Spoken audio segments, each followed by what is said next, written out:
On Karnataka Chief Minister B.S. Yediyurappa's 78th birthday, newspapers were filled with advertisements wishing him. All of them, however, carefully left out the age. The Lingayat strongman has spent another year as Chief Minister, proving many who last year doubted if he would still be in the chair while celebrating his 78th birthday. BSY has not only survived, many say he may have become stronger despite the age not being on his side.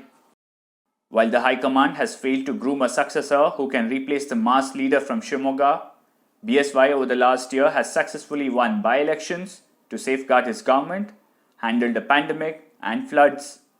He also managed to get a green signal from the High Command for a cabinet expansion to accommodate turncoat MLAs in the cabinet. As several within the party murmur that BSY's days as Chief Minister is numbered, observers and political analysts differ. When he exited the BJP in the 2013 election, the Congress came back to power, and one of the reasons attributed for the Congress return was the split in the BJP vote. Now, that risk for the BJP exists even now.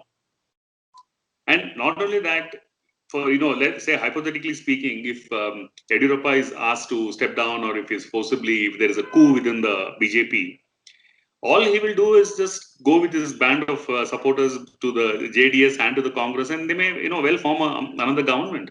There is a lot of speculation at the back end that they're trying to have a deal with him, and maybe he will accept some position and like a governor's position and all that. But I seriously doubt it, because he's a person who's wants to be in the thick of things. So if the BJP forcibly tries to do something in the next 2 years, they are doing it at their own risk, actually, unless he agrees wholeheartedly.